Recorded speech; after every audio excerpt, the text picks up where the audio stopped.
प्यारे दोस्तों, अस्सलामु अलैकुम। आज जो वाकया मैं आपके सामने लेकर आया हूँ, उसे सुनकर आपकी रूह कांप उठेगी और बेख्तियार आप अस्तगफिरुल्लाह कहने पर मजबूर हो जाएंगे। दोस्तों, ये पुराने वक्तों की बात है जब तुर्की के शहर इज़मीर में आयशा नाम की एक औरत रहती थी। आयशा का ताल्लुक एक गरीब घराने से था। उसका शौहर एक मामूली बर्तन साज था जो मिट्टी के बर्तन बनाता और उन पर खूबसूरत नक्काशी करके उन्हें फरोख्त करता था। आयशा अपने शौहर का हाथ बंटाती थी। दोनों मियाँ बीवी के दरमियान एक मिसाली मोहब्बत थी और वे अपने घर में बहुत खुश और मुतमिन थे। उनकी जिंदगी अच्छे अंदाज में गुजर रही थी और वे अपने काम में मसरूफ रहते थे।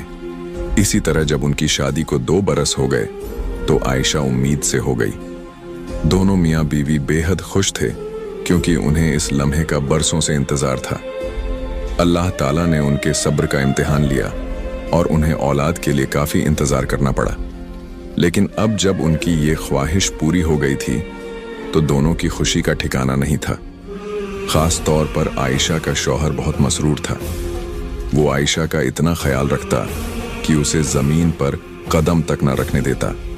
आयशा भी इन दिनों बहुत खुश थी और अपने शौहर की मोहब्बत पर निसार जाती थी। उसका शौहर दुकान के साथ साथ घर के भी तमाम काम करता और आयशा को किसी चीज़ की फिक्र नहीं करने देता। लेकिन अचानक कुदरत ने एक सख्त इम्तिहान ले लिया। जब आयशा का हमल 6 माह का था तो एक हादसे में उसका शौहर इस दुनिया से रुखसत हो गया। आयशा जैसे नियम दीवानी हो गई थी। उसे यकीन ही नहीं आ रहा था कि उसका शौहर उसे यूं अचानक छोड़कर चला जाएगा। अभी तो उन्होंने बहुत सारे ख्वाबात देखे थे, अभी तो उन्होंने एक लंबी जिंदगी साथ बितानी थी, मगर किस्मत के ऐसे वार से आयशा की रूह तक छलनी हो गई। कई महीनों तक आयशा इस गम से संभल ही नहीं पाई। अब उसे अपने बच्चे के आने की भी खुशी नहीं रही। लेकिन जब 3 महीने बाद उसने एक सेहतमंद बेटे को जन्म दिया तो उसे गोद में थामकर शिद्दत से रोने लगी। उसे अपना शौहर याद आने लगा जो उसे भरी जवानी में अकेला छोड़ गया था। आयशा के आंसू थम ही नहीं रहे थे, लेकिन फिर भी उसने सब्र किया और इस अल्लाह की नेमत पर उसका शुक्र अदा किया। आयशा ने बड़ी मोहब्बत से अपने बेटे का नाम इब्राहिम रखा क्योंकि उसके शौहर ने पहले ही तय कर लिया था कि अगर बेटा हुआ तो उसका नाम इब्राहिम रखा जाएगा। आयशा ने अपने मरहूम शौहर की ख्वाहिश का एहतराम करते हुए वही नाम रखा। अब इब्राहिम ही आयशा की जिंदगी का मकसद बन गया। उसने अपने शौहर की दुकान संभाल ली और खुद ही बर्तन बनाने और उन पर नक्काशी करने लगी। अब आयशा को एहसास हो गया था कि उसे अपने बेटे की परवरिश अकेले ही करनी है। यही वजह थी कि आयशा ने अपनी जवानी को नज़रअंदाज किया और दूसरी शादी का ख्याल दिल से निकाल दिया। उसने अपने बेटे की परवरिश के लिए दिन रात मेहनत करनी शुरू कर दी। इब्राहिम अपनी माँ की मदद करने लगा। वो अपनी माँ के साथ जितना मुमकिन होता हाथ बटाता। आयशा को इस बात का यकीन होने लगा कि उसका बुढ़ापा अच्छे से गुजरेगा। वो अपने बेटे को काम सिखाने लगी और साथ ही स्कूल में भी दाखिला दिला दिया। मगर इब्राहिम की दिलचस्पी पढ़ाई में कम थी। वो मुश्किल से पास होता था। आयशा चाहती थी कि इब्राहिम अफसर बने, मगर जब उसने देखा कि उसका झुकाव पढ़ाई की तरफ नहीं है तो उसने अपनी ख्वाहिश को दिल में दबा लिया। अब उसने उसे पूरी तवज्जो से काम सिखाने का फैसला किया। अब इब्राहिम जवानी की दहलीज पर कदम रख चुका था। उसकी दोस्ती यारी अब मोहल्ले के कई लड़कों से हो गई थी। दुकान पर भी मोहल्ले के लड़के आकर अक्सर उसके पास बैठते रहते थे और वह ऊंची ऊंची हंसी लगाते और न जाने कौन कौन सी बातें करते रहते। आयशा को वह लड़के पसंद नहीं थे।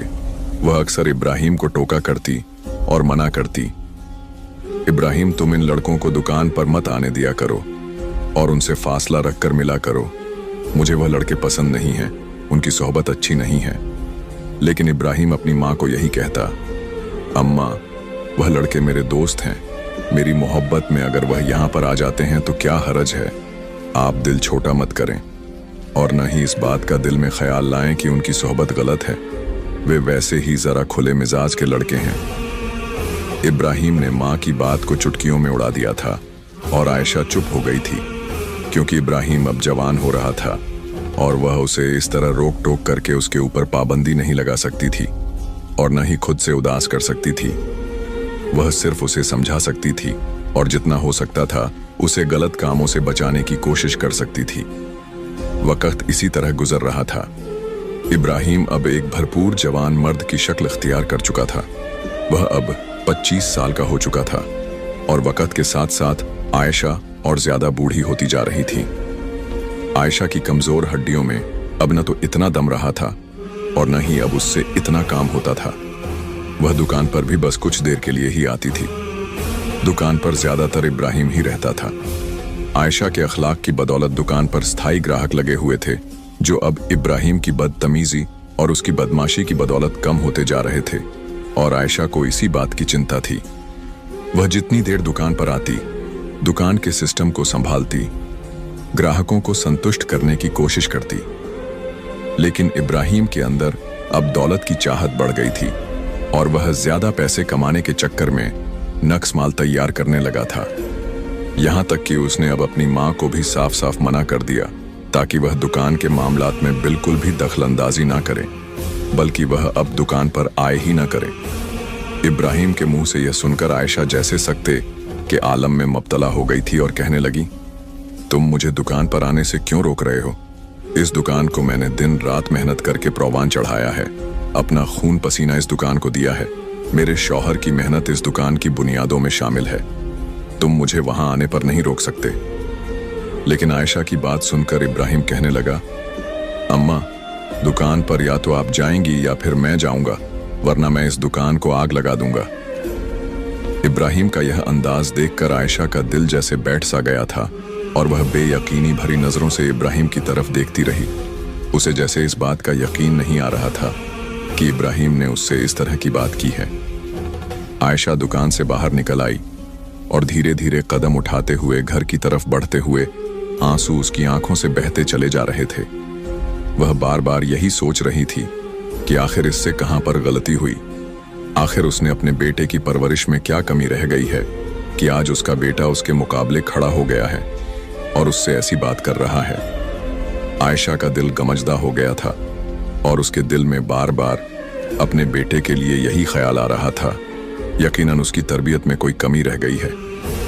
आयशा गमजदा सी घर में लौट आई थी, उसकी तबीयत खराब रहने लगी थी। उस दिन के बाद से उसने इब्राहिम को ज्यादा मुखातिब भी नहीं किया और दुकान पर भी जाना छोड़ दिया। इब्राहिम का जो दिल करता था वह करता, दुकान के मामलात कैसे चल रहे थे आयशा को इस बारे में कोई इल्म नहीं था। उसने जैसे अपने आप को घर में कैद करके रख लिया था। इन दिनों आयशा की एक पुरानी सहेली उससे मिलने के लिए चली आई, जो आयशा की गैर हाजिरी की वजह से परेशान होकर उसके घर आई थी। आयशा को जो उसने इस हालत में देखा तो पूछने लगी, क्या हुआ? तुम काफी अरसे से दुकान पे भी नहीं आ रही हो, सब ठीक तो है?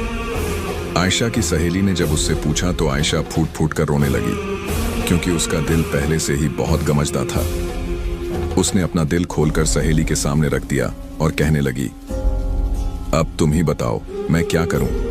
मुझसे तो शायद कोई गुनाह सरजद हो गया है, या फिर मैंने कोई ऐसी गलती कर दी है जिसकी वजह से इब्राहिम मेरे साथ ऐसा सुलूक कर रहा है। आयशा की सहेली भी यह सब सुनकर जैसे सकते में आ गई थी। तब आयशा को तसल्ली देने लगी और कहने लगी, तुम फिक्र मत करो, सब ठीक हो जाएगा। इब्राहिम को जल्द या बदेर अपनी गलती का एहसास होगा और वह तुमसे माफी मांग लेगा।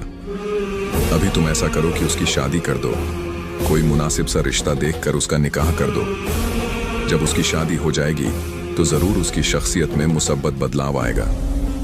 आयशा की सहेली ने उसे यह मशवरा दिया जो आयशा के दिल को लग गया। उसने तो इस नजर से कभी सोचा ही नहीं था, इसीलिए अब उसने अपनी सहेली के सलाह पर अमल करते हुए अपने आसपास इब्राहिम के लिए रिश्ता देखना शुरू कर दिया। हैरानी की बात यह थी कि इब्राहिम भी शादी के लिए राजी था और उसने कोई भी आपत्ति नहीं उठाई। इस बात की आयशा को खुशी थी और उसने जल्द एक मुनासिब सी लड़की देखकर इब्राहिम का रिश्ता तय कर दिया। इफ्त एक बहुत खूबसूरत और पढ़ी लिखी लड़की थी और जैसी बहू आयशा चाहती थी वह बिल्कुल वैसी ही थी। नाजुक और हसीन लड़की पाकर इब्राहिम भी बहुत खुश था और शादी के अगले दिन ही उसके चेहरे पर एक अलग रौनक दिख रही थी। आयशा अपने बेटे को इस तरह खुश और संतुष्ट देखकर खुद भी जैसे खुश हो गई थी। इब्राहिम और इफ्त एक दूसरे के साथ बेहद खुश थे। और उन्हें खुश देखकर आयशा भी खुश थी। इब्राहिम का रवैया आजकल काफी अच्छा हो गया था। वह माँ के साथ नरमी से बात करता और आते जाते उनका हालचाल पूछता, उनकी खबरगिरी करता रहता। ऐसे में न जाने कब इफ्त की नजरों के अंदाज बदल गए और उसका दिल आयशा की तरफ से बदगुमान होने लगा। इफ्त को अब इब्राहिम का इस तरह आयशा को ध्यान देना अच्छा नहीं लग रहा था। वह सिर्फ इब्राहिम पर अपना हक समझती थी। यही वजह थी कि जब इब्राहिम आयशा से हालचाल पूछता या आयशा के लिए कुछ खाने को लाता तो इफ्त को अच्छा नहीं लगता था। धीरे धीरे इफ्त के दिल में आयशा के लिए नफरत पनपने लगी थी और वह अब किसी भी तरीके से आयशा को नीचा दिखाने का कोई भी मौका हाथ से नहीं जाने दे रही थी। वह गाहे बगाहे इब्राहिम के कान भरती और इब्राहिम के दिल में बीमार माँ के लिए दोबारा से नफरत और बेजारियत बढ़ने लगी थी। इफ्त अब इब्राहिम के आने पर सिर बांधकर बैठ जाती और रोना शुरू कर देती। इब्राहिम उससे पूछता, तुम्हें क्या हुआ है? आखिर तुम्हारी तबीयत तो ठीक है? जबकि इफ्त रोने लगती और कहती, मैं सारा दिन काम करती रहती हूँ और थक कर चूर हो जाती हूँ, लेकिन तुम्हारी माँ मुझसे लड़ने का कोई भी मौका हाथ से नहीं जाने देती। वह जानबूझकर मुझे नीचा दिखाती है और घर में गंदगी फैला देती है। मुझे दोबारा साफ करना पड़ता है। मैं क्या करूं? तुम अपनी माँ को समझाते क्यों नहीं हो? रोज रोज इफ्त के इन शिकायत से तंग आकर एक दिन इब्राहिम माँ के सामने खड़ा हो गया और माँ को डांटने लगा, अम्मा, आप क्यों इफ्त के पीछे पड़ गई हैं? वह अगर घर का सारा कामकाज करती है और आपके घर का इंतजाम उसने अच्छे से संभाल लिया है, तो आप आखिर यह सब गवारा क्यों नहीं करती? क्यों आप उसे बात बेबात डांटती हैं और घर में क्यों गंदगी मचा कर रखती हैं? मैं आइंदा ऐसा कुछ ना देखूं। अगर आपको इफ्त का काम पसंद नहीं है तो आप खुद उठकर काम कर लिया करें, लेकिन कम से कम मेरी बीवी को तंग मत करें।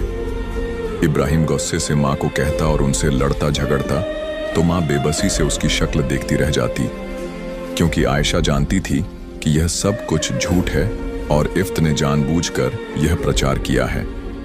वह जानबूझकर इब्राहिम के दिल में उसके लिए नफरत डाल रही है। शुरू में तो आयशा ने इब्राहिम को सच बताने की कोशिश की थी, लेकिन इब्राहिम ने कुछ भी नहीं सुना। वह माँ को ही गलत समझता रहा और इफ्त को सही समझता रहा। इन्हीं दिनों में एक दिन जब इफ्त ने देखा कि इब्राहिम के दिल में अभी भी माँ के लिए जगह है और वह उसकी बातों में आकर भी माँ के साथ नरम रवैया रखे हुए है, तब उसने अपना पैंतरा बदला और एक दिन इब्राहिम के आने पर उसने अपने जख्म दिखाए।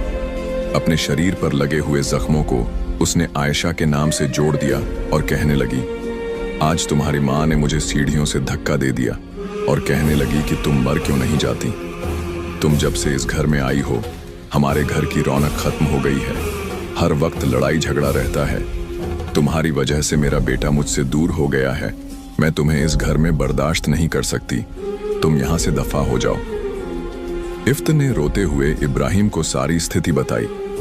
उसके शरीर पर लगे हुए जख्मों को देखकर इब्राहिम भी जैसे अपने बस में नहीं रहा।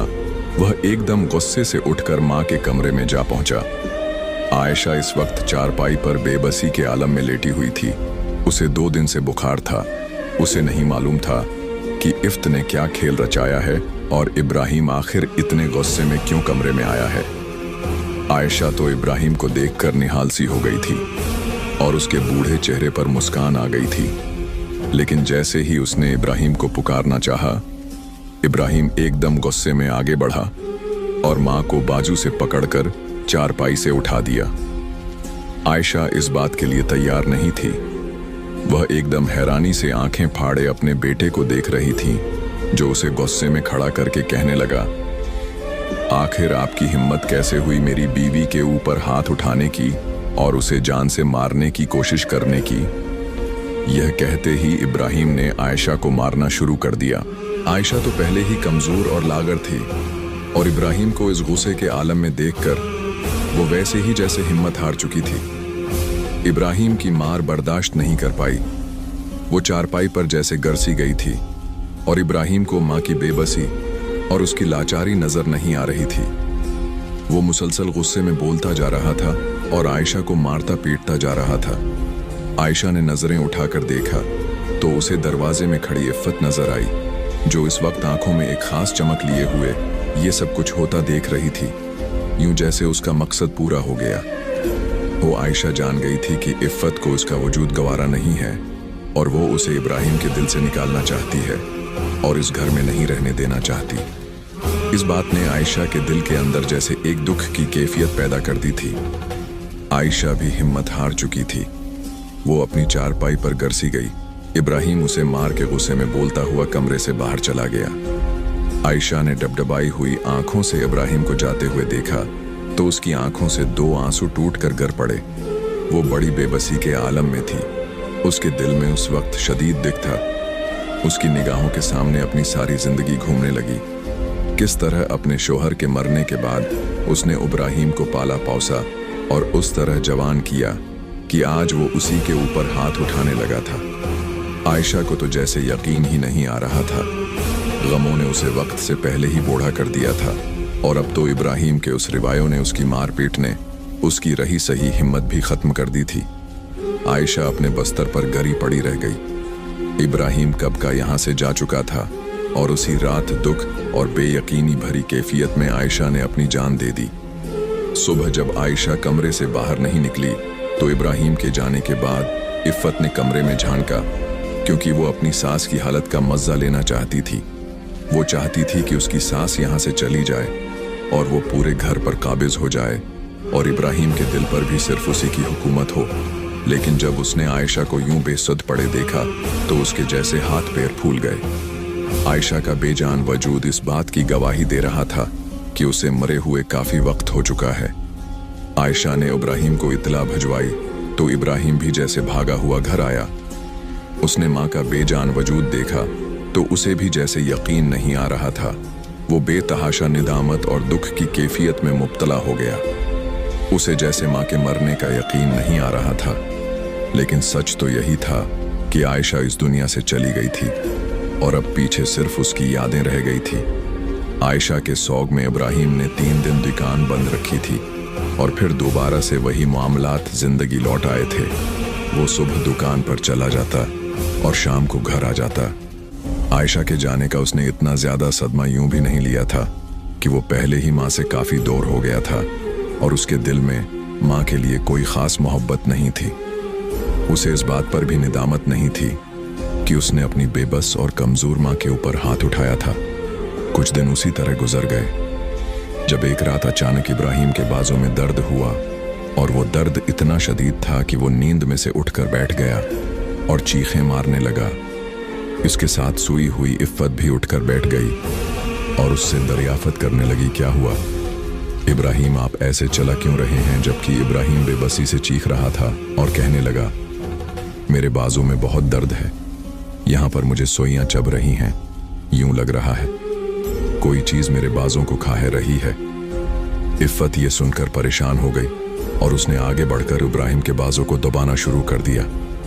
लेकिन जैसे जैसे इफ़्फ़त उसके बाजू दबाती इब्राहिम की तकलीफ में और इजाफा होता जा रहा था। उसने इफ़्फ़त को दबाने से मना कर दिया और वो मुसलसल चीखने चलाने लगा। इब्राहिम का वो बाजू बेहद सोच चुका था और उसके अंदर शदीद तकलीफ थी। अगले दिन इब्राहिम ने इलाके के हकीम को चेक भी करवाया तो उसने कुछ दवा दे दी, लेकिन इस दवा से भी उसे कोई फर्क नहीं पड़ा। इब्राहिम का बाजू सोचता जा रहा था और तकलीफ बढ़ती जा रही थी, बल्कि अब तो दूसरे बाजों के अंदर भी तकलीफ आ चुकी थी। इब्राहिम के अंदर इतनी भी हिम्मत नहीं थी कि वो अपने बाजू उठा लेता या उस हाथ से नवाला तोड़कर मना में डाल लेता। वो तो जैसे महताज होकर रह गया था। उसे खाना भी इफ़्फ़त खिलाने लगी थी। उसके दोनों बाजू और हाथ सूज चुके थे और तकलीफ के बायस इब्राहिम उन्हें हिलाने जलाने से कासिर था। कुछ दिन तो इफ़्फ़त उसकी खिदमत करती रही और ये सब कुछ बर्दाश्त करती रही, लेकिन फिर एक दिन उसकी बर्दाश्त हो गई, ख़त्म हो गई और वो फट पड़ी और कहने लगी कि मैं तुम्हारी इस तरह खिदमत नहीं कर सकती। मैं जवान हूँ, खूबसूरत हूँ, मुझे कोई भी शख्स अपना लेगा। मैं तुम्हारे साथ अपनी जिंदगी नहीं बर्बाद कर सकती। तुम तो जैसे अपाहज होकर रह गए हो, और मैं क्यों अपनी जवानी तुम्हारे साथ खराब करूं? मुझे अभी के अभी तलाक दे दो, मैं यहाँ से चली जाऊंगी। इफ़्फ़त के मुना से ये सब सुनकर जैसे इब्राहिम को यकीन नहीं आया था। वो तो इफ़्फ़त का चेहरा देखता रह गया जिसके चेहरे पे कोई शनासाई का रंग नहीं था, लेकिन उसने फिर भी इफ़्फ़त का मुतालबा पूरा कर दिया और उसे तलाक दे दी। इब्राहिम को अब अंदाज़ा हुआ था कि इफ़्फ़त ने उसकी ज़िंदगी के साथ कैसा भयानक मजाक किया है। वो अब अपनी माँ को याद कर करके रोता और उखरी दिनों में उसने माँ के साथ जो कुछ भी किया उसे याद करके पछतावे उसके दिल में सर उठाने लगे थे। वो अब पछताने लगा था और हर वक्त रोता रहता। उसका कारोबार तबाह होकर रह गया था। उसने दुकान मुस्तकिल बंद कर दी थी और खुद भी जैसे घर में कैद होकर रह गया था। एक दिन न जाने उसके दिल में क्या ख्याल आया कि वो चुपचाप घर से निकला और माँ की कब्र के सुरहाने आकर बैठ गया और धाड़े मार मार कर रोते हुए उनसे माफ़ी तलब करने लगा। काफ़ी देर रुचकने के बाद इब्राहिम को यूं महसूस हुआ कि आज उसकी माफ़ी कबूल हो चुकी है और अब उसकी माँ यकीनन उसे मुआफ़ कर चुकी है। इब्राहिम के दिल को थोड़ा सुकून हुआ था और उस दिन से ही जैसे उसके बाजों की तकलीफ में कमी आने लग गई थी। इब्राहिम अब 5 वक्त की नमाज पढ़ता और हर नमाज के बाद अल्लाह के हुजूर भी मुआफ़ी मांगता। वो माँ की कब्र पर रोज़ाना जाता और माँ से रोज़ मुआफ़ी तलब करता, क्योंकि वो जान गया था कि उसकी माँ ही उसकी मुखल्लिस और सच्ची साथी थी। उसकी माँ ही उसके लिए एक खालिस रिश्ता थी। लेकिन उसने अपनी बीवी की बातों में आकर माँ के साथ बहुत बड़ा किया, जिसकी बदौलत वो न सिर्फ जिस्मानी तकलीफ में मुब्तला हुआ बल्कि उसकी बीवी उसे छोड़कर चली गई। वही बीवी जिसकी खातिर उसने माँ के साथ गलत रवैया अपनाया और उसे मारा पीटा। अब इब्राहिम को इस बात का बखूबी एहसास हो रहा था, लेकिन अब माँ उससे बहुत दूर चली गई थी, जहाँ से वो वापस हो रहा था नहीं आ सकती थी। ताहम इब्राहिम ने माँ की कब्र को ही जैसे अपना मस्कन बना लिया था। वो घंटों उनकी कब्र के सुरहाने बैठकर उनसे मुआफ़ी मांगता रहता, अल्लाह के हुजूर मुआफ़ी तलब करता। इब्राहिम ने दोबारा दुकान खोल ली थी और अब वो मेहनत और लगन से काम करने लगा था। उसके बाजू अब पहले से काफ़ी बेहतर हालत में थे। वो उन्हें अब हरकत दे लेता था और अब उसकी तकलीफ में भी कमी आ चुकी थी, क्योंकि वो ये हकीकत जान गया था कि उसकी माँ उसे मुआफ़ कर चुकी है और उसे इस बात का अंदाज़ा हो गया था कि जब उसके बाजू मुकम्मल तौर पर ठीक हो जाएंगे तो उसका यही मतलब होगा कि अल्लाह ने भी उसकी मुआफ़ी को कबूल कर लिया है। तो उसका दिन का शिद्दत से इंतज़ार था। दोस्तों, ये तो था उज का वाक़या। दोस्तों, अपने माँ बाप की इज़्ज़त और उनका एहतराम करो। जिस तरह अल्लाह ताली ने फरमाया है कि उन्हें कभी उफ़ तक न कहो, इसी तरह हमें अपने माँ बाप को कभी भी कोई तकलीफ़ पहुँचाने का सोचना भी नहीं चाहिए। अल्लाह ने माँ के कदमों तले जन्नत रखी है और बाप को जन्नत का दरवाज़ा कहा है। वो हमारे लिए जन्नत की कंजी है और हमें अपनी जन्नत को अपने हाथों से बर्बाद नहीं करना चाहिए। हमें अपने वालिदैन की खिदमत करके अपने लिए जन्नत की राह हमवार करनी चाहिए, ताकि हम भी फलाह पाने वालों में शामिल हो जाएं। प्यारे दोस्तों, अगर आपको हमारा यह वाक़या पसंद आया तो हमारे चैनल इस्लामिक वाइज को सब्सक्राइब करें और हमारी फैमिली का हिस्सा ज़रूर बनें।